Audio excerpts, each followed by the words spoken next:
Well everyone, it looks like it's finally here. The PS5 has finally been revealed, and of course we got some more games that are confirmed to be coming on as well, which is really cool. Now Sony did actually do a live PS5 reveal show and all that stuff, but I won't actually be covering that because there's so much of it to like, go through and all. But I do have a pretty detailed article for you here, guys and gals, and I gotta say it is pretty interesting, and all that. For a console, it does look really good, and hopefully it holds up to its promises and all that. Now, there is some older information in this article, it has been updated over time, and some of it is before the initial reveal, so we'll be skipping a little bit on that. You can go click the link in the description to check out the full thing. So we're gonna start off with the release date. Over here it says, having personally said that there will be no PS5 before May 2020, Sony has now confirmed that the PS5 is going to arrive on November or December of this year, just in time for the holiday season. A recently claiming PS5 will be coming in October 2020 was quickly cut down by a Sony. Respected Sony analyst Hideki Yasuda has previously pegged the launch date of the PS5 as November 2020. In terms of when we will actually get to see the console, will be many respected commentators. Anime Famous God of War developer David Jaff, as taking place in February 2020 at a PlayStation event in New York City, which was inaccurate. The later PS5 reveal date prediction floated by notable games journalist Jeff Grubb is June 4th.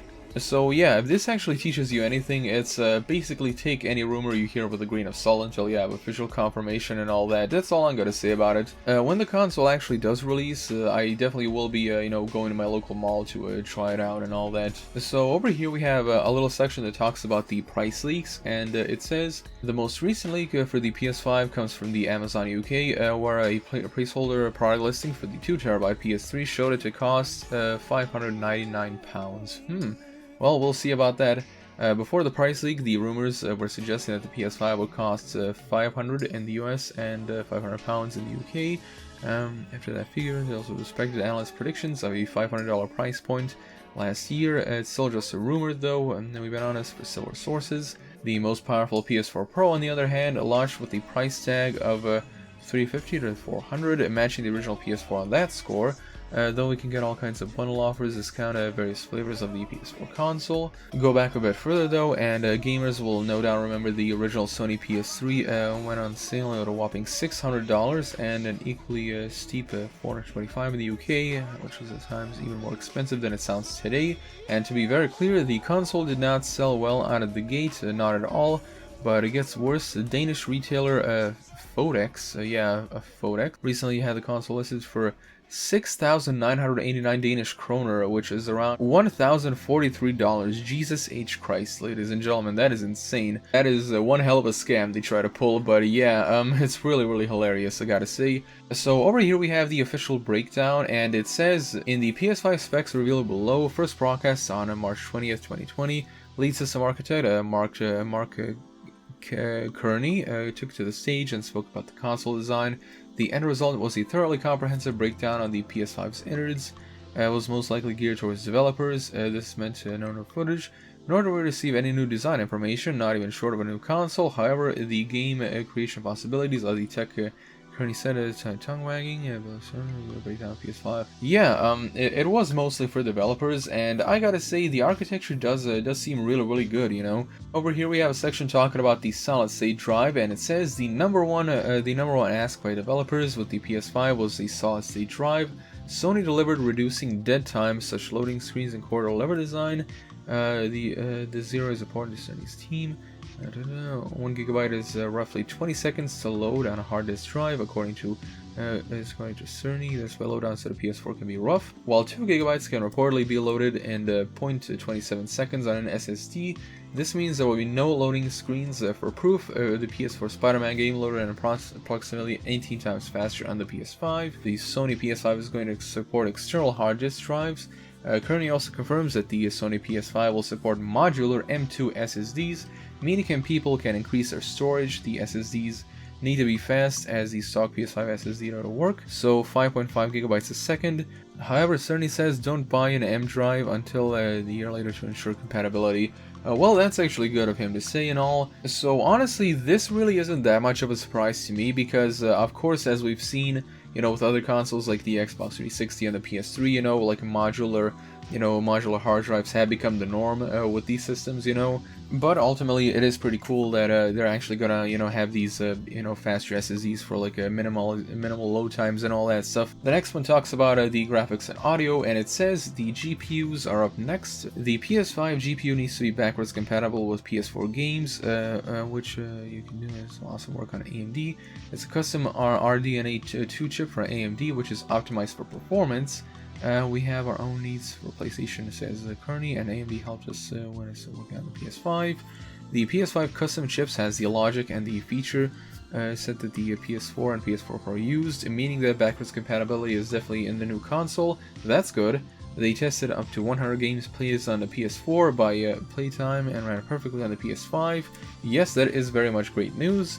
The PS5 has a new geometry engine and intersection engine, which is all about the PS5's ray tracing abilities. Kearney said ray tracing will be available, enhancing audio, global illumination, shadows, reflections, and more. Speaking of audio, Kearney is all about the importance of audio in the games. The goal of audio on PS5 was to create a great audio experience for all gamers, using presence and locally to place you in the game using all changes and phase shifts. The PS5 is packing a custom 3D audio unit to Tempest 3D Audio Tech with the official name of the idea. Well, I gotta say, that is pretty cool, Audio is definitely a huge part of immersion in video games and all that stuff, so this is definitely really nice that they're focusing more on audio as well as graphics and all that. So the next part talks a little bit more about the Unreal Engine tech demo, and it says the new nanite geometry system allows for sub-pixel geometry, providing incredible detail to be rendered at almost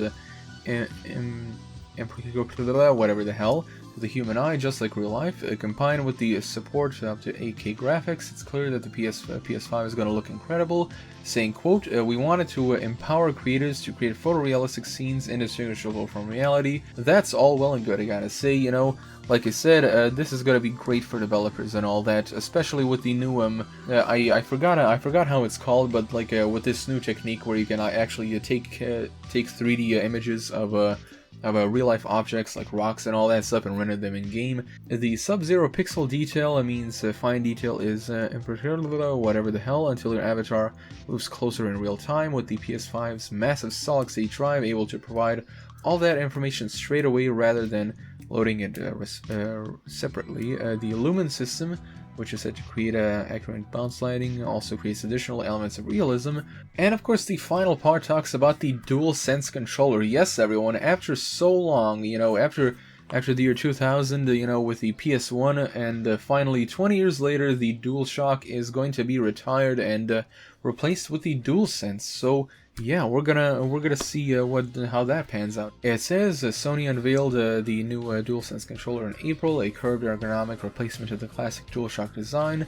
The two-tone controller presumably reflects Sony as the yet unrevealed PS5 design, and concept artists have been having fun creating PS5 renders, which match the Game Pass slick aesthetics. On the controller's big USP, it's haptic feedback technology, which allows shooters to become more or less resistant depending on which in-game tasks you're using it for. Elsewhere, the controller has been made lighter and a rechargeable battery, forever. The share button, which Microsoft has kept, has been scrapped in favor of a create button. No details have been released on what the create button functionality does, but most pundits report that there'll be an extension of the share feature, perhaps with built-in editing tools for social gamers and streamers to take advantage of. A built-in microphone completes the new features, allowing you to chat with your contacts without a headset. However, it suggests that the battery will drain considerably while using the built-in mic and speakers for prolonged periods. I'll look at the company console. Here's the thing. First off, I gotta say, I did play the PS4, and I just want to say that the whole speaker that's embedded in the controller is like really bad, So like if I actually bought the PS5 and all that, I would pretty much just entirely disable the speaker and all that. The microphone, however, would actually be really cool. If you don't have the money to spend on a headset with the mic, you can definitely communicate with the with the microphone and the controller. I wonder what quality that microphone is going to be, but hopefully the speaker is leagues better than what it was on the PS4, because my god, the PS4 controller's embedded mic sounded like a tin can. And second of all, I really do hope that this new controller is actually going to be able to fit in your hands, because like I remember when I was playing on the PS3 and 4, and like the controller was just so incredibly small, you know, like so small I could barely hold it. Honestly, it pretty much felt like I could just twist it and just break it in half like that. Now, of course, this video already has you know, been going on for quite a while, so I'll be wrapping it up right now, but I would like to mention the games that are confirmed. Of course, number one, I think this is one of the games that people are like really hyped for, Horizon Forbidden West. Yeah, it's actually going to be a sequel to Horizon Zero Dawn, which is really awesome. I did play the game myself and I quite liked it, so yeah, a sequel will definitely be something to, you know, look forward to and all that. We also have Gran Turismo 7. I honestly don't give a goddamn rat's ass about Gran Turismo, especially their, you know, like hours and hours long races. It's incredibly insane. We also have Ghostwire Tokyo, which I'm definitely interested in. Another game, which is called Returnal, which honestly has one of the dumbest names I've ever heard in a video game. I honestly do wonder how much crack one had to smoke before they actually came up with that crap. And of course we also have Marvel's Spider-Man Miles Morales, yeah.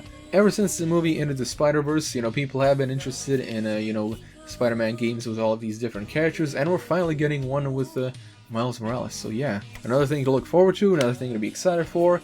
Yeah, this is pretty much the news that we have for today. And here's another thing that I've also been wondering about. Like, you know how whenever a popular console was released, like a new PlayStation or an Xbox, people literally used to like camp in front of storefronts for like days on end until you know, the release actually happened. I really do wonder how the hell storefronts are gonna look like now during this whole pandemic. You know, are people still gonna be rushing out like maniacs trying to get it and all that?